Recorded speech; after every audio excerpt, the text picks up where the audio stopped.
Shalom Elia. Elia, podcastmu di tempatku tuh keren banget loh. Secara nggak langsung kamu menjadi pewarta Injil. Dan banyak yang belain kamu sebenarnya.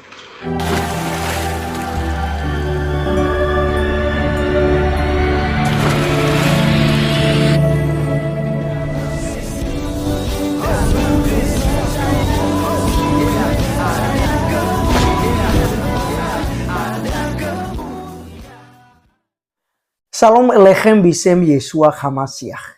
Salam damai sejahtera di dalam nama Tuhan Yesus Kristus untuk kita semua. Teman-teman sekalian, pada video kali ini kita akan mendengarkan klarifikasi daripada Dr. Richard Lee yang membujuk Elia untuk tampil lagi kalau nggak salah di podcastnya dia. Untuk apa? Untuk membahas antara Yesus Kristus dan Nabi Isa yang diimani oleh saudara-saudari kita Muslim. Nah, teman-teman sekalian, sangat disayangkan hal ini dari pihak Muslim. Sebenarnya kata Dr. Richard itu kayak Ustadz Feliciau, kemudian Donditan, dan juga beberapa yang lain itu bersedia ya. Tetapi karena ini sudah viral sekali dan Elia dipojokkan, dianggap penista agama, dianggap itu menghina Islam dan juga pengajaran di dalam Islam, teman sekalian ya, sepertinya sudah beredar, maka Elia pun akhirnya menolak ya, tidak jadi, dan akhirnya Dr. Richard Lee itu membujuknya melalui pesan voice. Tetapi ini yang anehnya, ini sudah beredar kemana-mana. Nah, teman-teman sekalian, kita dengarkan dulu ya penjelasan daripada Dr. Richard Lee yang ada berikut ini.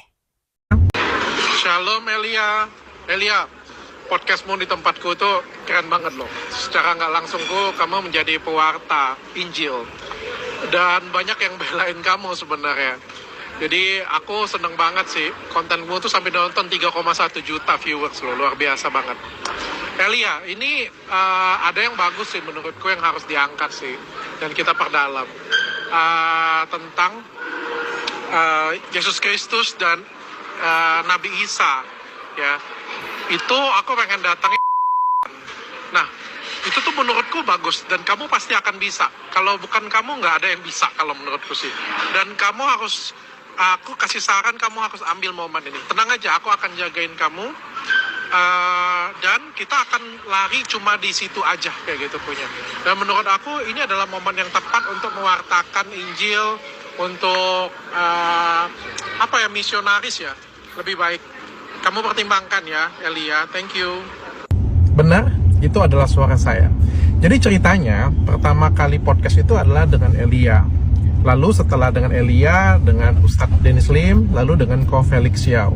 Namun pada perjalanannya saya ingin menayangkan Ko Ustadz Felix Xiao dulu, Ustadz Dennis Lim, baru saya memberikan pandangan secara naskani melalui Elia. Nah, sampai di sana ada diskusi yang menarik yang baru pertama kali juga saya dengar, yaitu apakah Yesus Kristus dan Nabi Isa itu adalah pribadi yang berbeda. Itu mengejutkan saya karena selama ini saya menganggapnya itu adalah pribadi yang sama. Saya dan tim tertarik banget untuk mengangkat cerita ini dan berdiskusi secara sehat, bukan debat. Ya, dari tim menyarankan untuk mengundang Donditan dan Elia di sini. Ya. Lalu dihubungi Donditan, kok Donditan bersedia. Dan ketika tim saya mengundang Elia tidak bersedia karena ketakutan. Di sini tim saya berusaha membujuk Elia dan akhirnya tim saya minta dengan saya nih, Dr. Richard, coba dong bujukin Elia. Nah, terjadilah voice note tersebut. Jadi voice note tersebut itu benar adalah suara saya, langkah saya untuk membujuk dia, dan itu salah saya karena saya terlalu menggebu-gebu dan terlalu ingin merayu dia untuk datang ke podcast saya untuk berdiskusi lagi. Sebenarnya banyak banget yang pengen diskusi dengan Elia, Kodonitan, bahkan Ustadz Felix Xiao sendiri tuh ngomong dengan saya pengen berdiskusi langsung dengan Elia, baik di podcast ataupun tidak dalam podcast. Jadi itu murni kesalahan saya, ingin mengajak Elia untuk datang ke podcast saya. Namun amat sangat saya sesalkan sekali voice note ini tersebar karena saya tidak pernah mengirim voice note ini melalui handphone saya, melalui chat pribadi saya. Saya mengirimkan voice note tersebut dari handphone tim saya. Jadi saya tidak pernah chat Elia secara pribadi. Saya sangat menyesalkan ini bisa terjadi kegaduhan karena bukan itu inti dari podcast dan konten saya. Saya ingin memberikan edukasi kepada masyarakat. Saya minta maaf, dan sebenarnya kemarin Kodonditan dan juga perwakilan dari Elia, yaitu Mas Edwin, sudah datang ke podcast saya berdiskusi tentang apakah Yesus Kristus dan Nabi Isa itu adalah pribadi yang sama atau berbeda. Dan sepertinya supaya tidak menimbulkan kegaduhan, konten ini akan saya hold dan tidak ditayangkan. Karena sekali lagi saya tidak ingin kegaduhan, saya ingin memberikan edukasi ke masyarakat. Dan menurut saya ini adalah informasi penting yang bisa disampaikan ke masyarakat. Dan sebenarnya baik Kodonditan, Ustadz Felix Xiao, dan lain sebagainya, teman-teman saya yang lain, itu semangat banget untuk memberikan edukasi ini. Tapi saya tidak ingin disalahgunakan dan saya tidak ingin berkembang kemana-mana. Padahal dari video kemarin saya nganggap itu diskusi yang sangat bagus sekali. Sekali lagi, saya minta maaf jika mengecewakan kalian semuanya. Saya juga sebelum membuat video ini sudah banyak berdiskusi baik dengan Ustadz Felix Xiao, Ustadz Dery Sulaiman, dan beberapa teman Ustadz saya yang lain. Biarlah waktu yang membuktikan semuanya. Terima kasih. Oke, teman-teman sekalian, itulah yang kita sudah dengarkan klarifikasi daripada Dr. Richard Lee. Teman-teman sekalian, sangat disayangkan juga. Sebenarnya ya pengen sekali. Yang penting saja kan diamankan sebenarnya, aman, dan tentu harus ada persetujuan juga dari kedua kubu ya, yaitu dari pihak Muslim seperti yang sudah bersedia tadi Ustadz Felix Xiao dan juga Donditan, kemudian ada Elia dan juga rekannya. Jadi teman-teman sekalian, saya sangat mendukung ya, mensupport Elia dalam hal ini. Karena memang kita harus berani untuk memberikan pertanggungjawaban terhadap mereka yang menista kita ataupun yang menuduh kita. Ya, karena kita lihat selama ini, kalau Donditan saya sudah tahu tujuannya apa, dan Felicia juga sama, saya sudah tahu tujuannya apa. Tetapi ini, ya kita harus melihat dulu ya keamanan daripada Elia Miron.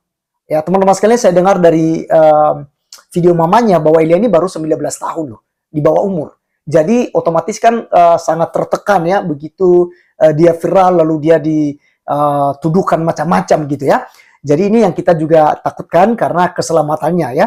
Nah, di balik itu ya memang sebagai apologet Kristen ya memang harus siap untuk menanggung segala resiko itu. Nah, saya berharap bahwa Dr. Richard Lee podcast yang membahas ya, yang sudah viral sekali, ada berapa juta itu ya, 4 jutaan lebih sekarang kalau nggak salah. Saya berharap itu jangan di privat ya, karena itu juga membantu Elia ya untuk membela dirinya dan juga membantu masyarakat Kristen untuk mengerti perbedaan antara Nabi Isa dan Yesus Kristus. Karena ini jelas berbeda. Ya mungkin dianggap sama sosoknya, ya, tetapi historisnya, ya penjelasan historisnya dan juga teologisnya itu sangat-sangat berbeda, ya. Dan Elia sebenarnya sudah menjelaskan itu semua sekalian. Sama ya seperti yang kita ulang-ulang jelaskan ya di channel kita ini, yaitu TV Laskar Kristus. Dan teman-teman sekalian, bukti ya bahwa Nabi Isa dan Yesus Kristus berbeda.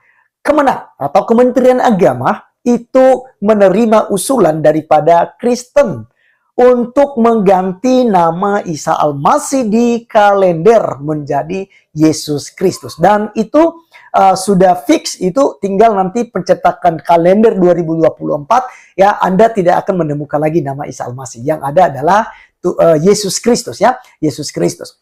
Nah, teman-teman sekalian, sedikit saya singgung soal viralnya Elia. Bagi kekristenan ya, terutama untuk Elia dan keluarga ya perlu berhati-hati ya, perlu berhati-hati karena hal ini pastinya akan menjadi sasaran ya, terus digoreng tuh ya, pernyataan-pernyataan Elia ini terus digoreng, bahkan dibawa ke ranah penistaan agama. Oleh karenanya teman-teman sekalian, saya berharap kepada kita semua orang-orang Kristen untuk mendukung dalam doa saudara kita Elia ini agar dilindungi oleh Tuhan ya. Apapun yang terjadi, biarlah itu terjadi seturut dengan kehendak Tuhan saja ya. Tetapi terus berikan support buat Elia agar tetap berani untuk memberitakan Injil. Karena apa yang dilakukan oleh Elia inilah yang diharapkan di dalam kekristenan ya, yaitu untuk memberikan jawaban dan untuk mempertahankan iman di dalam Tuhan Yesus Kristus. Ya, jadi kita tidak perlu mengganggu agama lain. Tetapi ketika agama kita diganggu oleh agama lain, wajib juga hukumnya untuk kita menjawab dan meluruskan apa yang dilontarkan terhadap iman kita. Baik teman-teman sekalian, sekian video kali ini. Sampai ketemu di video berikutnya. Tuhan Yesus memberkati. Salam.